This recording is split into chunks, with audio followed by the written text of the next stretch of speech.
민수기 25장 말씀의 내용에는 또 하나의 특별한 사건이 기록이 되는데 바알볼 사건에 대한 것입니다. 우리가 앞에서 쭉 읽어왔던 여러 장들을 통해서 확인했었던 내용들은 이스라엘 자손들은 일어나는 것에 대해서 알지 못했던 일들에 관한 것이었습니다. 이스라엘 자손들의 진군으로 인하여서 이스라엘 자손들을 두려워한 모압의 왕 발락이 발람 선지자를 데리고 와서 그들을 저주하게 해달라라고 하는 여러 차례의 요청이 있지만 하나님께서 그 백성들을 행복한 백성들이다, 복받은 백성들이다 그렇게 말씀하면서 오히려 이스라엘 자손들을 축복하고 그들의 장래에 대한 예언을 하게 하셔서 이 발락의 모든 시도들이 결국은 무의로 돌아가는 일이 있었습니다. 이스라엘 자손들은 그 일들을 알지 못한 상태였을 거예요. 그런데 25장에서 나타난 또 하나의 사건은 모압 여인들과 이스라엘 백성들이 함께 그들의 종교적인 의식 가운데 있는 음행에 그들이 함께 빠지게 되면서 이 이스라엘 자손들이 많은 사람들이 하나님의 진노로 죽게 되는 사건이 벌어지게 된 겁니다. 모압의 왕으로부터는 이스라엘 자손들이 전적으로 하나님의 보호하심으로 그들이 보호를 받게 되지만 모압 사람들의 초청에 의해서 이스라엘 자손들은 그들의 유혹에 빠져서 이 모압인들의 죄에 빠지게 됨으로 말미암아 하나님의 큰 진노를 사게 된 일이 일어났다 하는 겁니다. 그래서 안타까운 일이 되는 거죠. 이 모압 왕의 그 계속적인 이 저주에는 하나님이 막아주셨지만 그들과 교류하고 그들의 요청이 함께 참여하게 되면서 그들의 종교적인 의식에 동참하고 종교의식 가운데서 그들이 행하는 이 간음에 함께 그들이 유혹받아서 빠지게 된 일이었다 하는 겁니다. 그걸 통해서 우리가 발견한 게 뭐냐 하는 거죠. 하나님은 자기 백성들을 위해서 그렇게 저주를 복으로 바꿔주시는 일을 하시건만 정작 이스라엘 백성들은 그들의 유혹에 빠지게 되면서 큰 죄를 범하여 하나님을 진노케 하는 일이 일어났다 하는 것입니다. 어디에서 이런 일이 일어났느냐? 모압 평지 지방이었던 시딤에 그들이 머무르고 있는 동안 모압 여인들의 음행에 그들이 유혹을 받아서 빠지게 된 것입니다. 바알볼에게 제사하는 자리에 이스라엘 백성들이 초대되면서 그들의 우상 숭배와 간음에 함께 빠지게 되는 거예요. 바알볼이라는 이 이름의 의미는 볼에서 섬기는 바알이라고 하는 뜻을 가지고 있습니다. 우리가 앞서서 23장에서 이 모압 왕 발락이 볼산 꼭대기에 발람을 데리고 가서 저주하라고 했던 일이 있었죠. 바로 이곳과 관련된 곳이다 이렇게 보면 되겠습니다. 부올에서 섬기던 바알, 여기에 그들이 함께 빠지게 되는 것입니다. 여인을 이용하여 미디안 사람들의 속임수에 빠지게 된 일이었습니다. 당시에 이 모압과 미디안 사람들은 긴밀한 유대 관계를 맺고 있었던 겁니다. 그래서 우리가 앞서서 봤던 말씀 중에서 이 발람 선지자를 초청하러 갈 때에 모압의 장로들과 미디안의 장로들이 그를 데리러 함께 움직였던 것을 우리가 앞에서 본 바가 있습니다. 그래서 당시에 이 모압 사람들과 미디안 사람들이 아주 긴밀한 유대관계, 동맹관계를 맺고 있었다 하는 면에서 이들이 행하고 있는 일에 이 미디안 사람들도 함께 그 일에 동참하고 있었다 하는 사실을 우리가 알게 됩니다. 이러한 일의 배후 조종자가 다른 성경에 보니까 발람의 유혹이었다 이렇게 표현됩니다. 결국 이 발람에 의해서 그들이 유혹받아서 그들이 이러한 지혜에 빠지게 되었다는 거죠. 고대 근동 종교에서는 우상 숭배하는 일에 음행의 문제는 죄라고 여겨지지 않았습니다. 당시의 종교의 기본적인 성격은 타산, 많은 것을 땅에서 낳게 많은 출산물을 내는 것이 중요한 일이었기 때문에 그러한 일을 위해서 이런 간음의식들이 종교적인 이름으로 신전 앞에서 이런 일들이 이루어지게 되었다는 겁니다.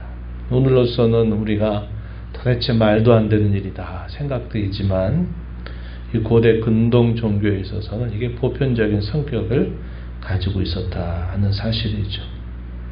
여호와 하나님께서 심히도 진노하십니다. 그래서 모세에게 명령하시기를 백성의 수령들을 잡아서 태양을 향하여 여호와 앞에 목을 매달라라고 명령을 내리고 모세가 재판관들에게 명하기를 바알 부올에게 가담한 사람들을 다 처단하라 하는 그런 명령을 내리게 됩니다. 동시에 백성 중에는 연병이 돌기 시작했습니다. 얼마나 이 연병이 극심했는지 이 연병으로 인하여 무려 24,000명이 순식간에 죽음을 당하는 그러한 일이 있었던 겁니다. 얼마나 이 처참한 일이 그들 가운데 벌어졌는지 몰라요. 이 일로 인하여 각 가정에 죽어가는 사람들이 얼마나 많았겠어요. 온 회중이 그 일로 인하여 막 울고 탄식하고 있는 중에 그때 또 하나의 심상치 않은 그런 일이 하나 벌어졌어요. 그게 뭐냐면 이스라엘 한 사람이 미디안 여인을 자기의 장막으로 데리고 들어온 것입니다. 이것도 역시 앞에 사건과 관련되고 있는 일임을 우리가 생각해 볼 수 있어요. 그 이스라엘 사람이 누구냐? 시므리라고 하는 사람이었습니다. 이 사람은 시므온인의 조상의 가문 중 한 지도자였어요. 백성에게 지도자 역할을 했던 이 사람이 그런 일에 앞장서서 이런 죄를 범하고 있었는데 이스라엘 진영 가운데 연병이 돌아서 말 그대로 애곡의 소리가 퍼져나오고 있는데 이 사람이 뒤늦게 또 미디안 여인을 데리고 들어온 겁니다. 미디안 여인의 이름은 고스비였어요. 이 고스비라고 하는 여인 또한 그들 조상 가문의 수령의 딸에 해당되는 인물입니다. 그 지도자격 되는 사람들이 서로 마음이 맞아가지고 그 진영으로 이 여인을 데리고 들어왔다 하는 겁니다. 진노로 인하여 애곡이 퍼지고 있는 그런 상황 속에서 또 이와 같은 그런 죄를 범하게 된 일로 인해서 당시에 제사장 엘르아살의 아들이었던 비느하스가 결단을 내리게 됩니다. 어떤 결단을 내리느냐? 손에 창을 들고 그 두 사람이 있는 곳으로 들어가서 그들을 죽인 것입니다. 처단한 것이. 그 일로 인해서 계속 퍼져가던 그 연병이 멈추게 되었다. 이렇게 본문은 말해주고 있습니다. 본문 7절 한번 가서 보세요. 제사장 아론의 손자 엘르아살의 아들 비느하스가 보고 회중 가운데서 일어나 손에 창을 들고 그 이스라엘 남자를 따라 그의 막사에 들어가 이스라엘 남자와 그 여인의 배를 꿰뚫어서 두 사람을 죽이니 연병이 이스라엘 자손에게서 그쳤더라. 그러면서 이 비느하스가 한 일에 대하여 여호와께서 그의 일을 기뻐하셨다는 사실을 표현해 줍니다. 10절 이하에 보면 제사장 아론의 손자 엘르아살의 아들 비느하스가 내 질투심으로 질투하여 이스라엘 자손 중에서 내 노를 돌이켜서 내 질투심으로 그들을 소멸하지 않게 하였도다. 그러므로 내가 그에게 내 평화의 언약을 줄 것이다. 13절에 보면 그와 그의 후손에게 영원한 제사장 직분의 언약이다. 이렇게 말합니다. 비느하스가 이러한 일을 한 것은 이스라엘 자손들이 그 죄에 빠지게 되면서 무수한 사람들이 죽음을 당하고 있는 중에 또 그런 상황조차 알지 못하는 백성의 지도자 한 사람이 또 그 이방 여인 지도자의 딸을 자기 있는 곳으로 데리고 들어온 일로 인해서 여호와의 진노를 더 부추기는 일이 있게 된 겁니다. 그래서 이 비느하스가 여호와 하나님을 향한 질투심을 가지고 그들의 죄악을 처단하는 일을 그가 행하게 된 것이 하나님께는 그것이 잘한 일이 되어서 그 백성들의 속죄를 담당하는 일이 되었다. 이렇게 여겨주는 겁니다. 하나님을 향한 질투심. 이 백성이 여호와 하나님만을 온전히 사랑하고 섬기고 하나님이 그 백성들을 그토록 위하시고 계심에도 불구하고 그 하나님을 향하여 배역하고 반역하는 이스라엘 백성들의 그 죄, 그 악함에 대하여 참을 수 없었던 겁니다. 그래서 그 하나님의 명령을 따라서 그가 나서서 그러한 일을 행하게 됨으로써 여호와 하나님의 진노를 멈추게 한 일이 되었다. 이렇게 성경이 말해주는 것이죠. 여호와 하나님께서 명령하십니다. 미디안들을 박해하고 그들을 쳐라. 이렇게 명령을 내리고 그렇게 하신 이유는 바로 이 바알볼 사건에 미디안 여인들이 함께 동참해서 이스라엘 백성들을 죄에 빠지게 한 그 일로 인하여 하나님께서 이 미디안을 쳐라 하는 그런 명령을 내리시게 되었다 하는 사실이죠.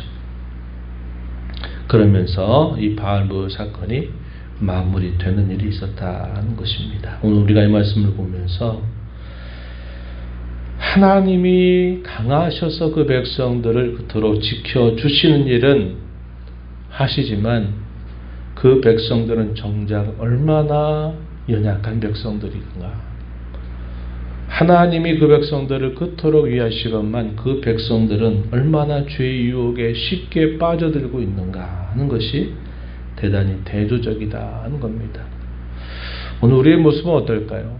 하나님은 우리를 위하시는 분이고 우리를 복받은 백성이라고 늘 말씀하시고 우리가 때로 보이지 않고 않는 모든 면에 있어서도 우리를 도와주시고 우리를 돌보아 주시는 그런 하나님이신데 우리는 정작 그 하나님을 등지는 그런 죄의 유혹에 빠지고 또 하나님의 마음을 아프게 하는 일들에 얼마나 그런 일들 쉽게 빠져들고 있는지 모른다 하는 겁니다.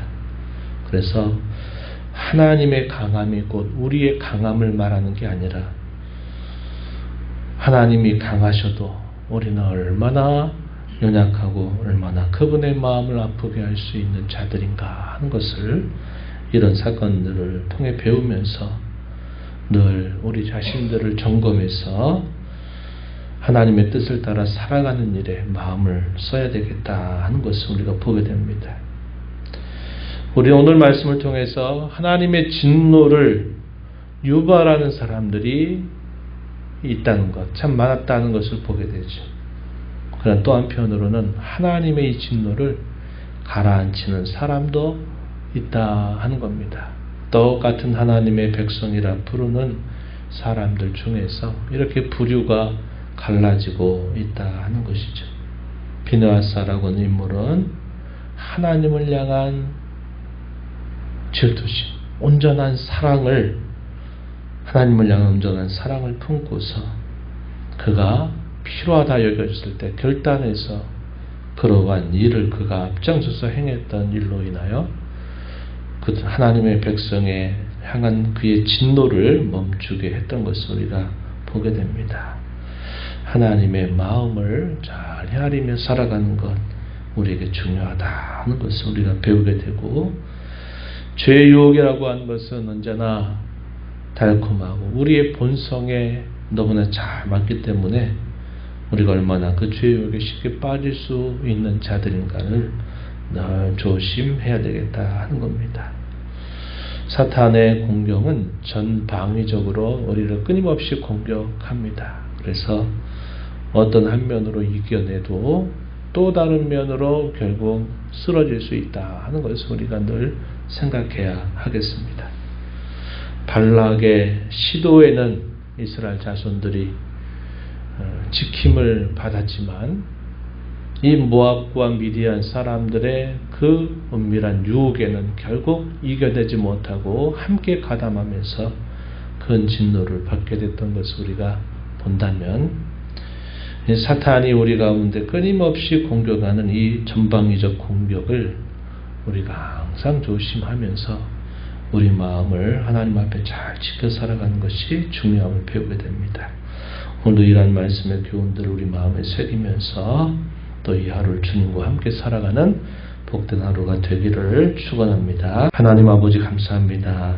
이 새벽 시간에도 저희들을 깨워주셔서 아버지 앞에 이르게 하시고 오늘도 앞서행하시며 주시는 주의 말씀을 들으며 교훈받게 하심을 감사드립니다.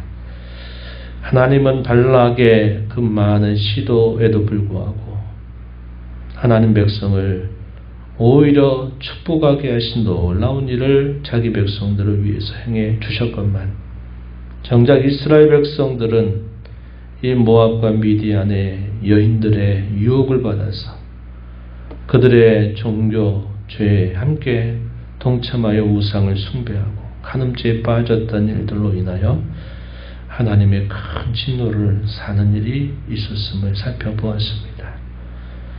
한편으로는 보호를 받지만 또 한편으로는 정작 그 죄에 빠짐으로 하나님을 진노케 했던 것처럼 저희도 늘 그런 연약함과 그러한 실수할 수 있는 모습이 언제나 있음을 늘 기억하고 늘 주의하고 조심하여 행하는 저희들의 삶이 되게 해주시기를 바라옵나이다. 하나님을 향한 온전한 사랑을 품고서 죄를 미워하고 악을 미워하고 멀리할 줄 아는 저희들이 되게 해주셔서 하나님의 진노를 가라앉히는 사람처럼 그렇게 살아가는 저희들이 되게 해주옵소서. 은혜의 보좌 앞에 나와 아버지 은혜를 구하는 모든 심령들의 간구를 귀기를 주시고 응답해 주시기를 바라며 예수님 이름으로 기도하옵나이다. 아멘.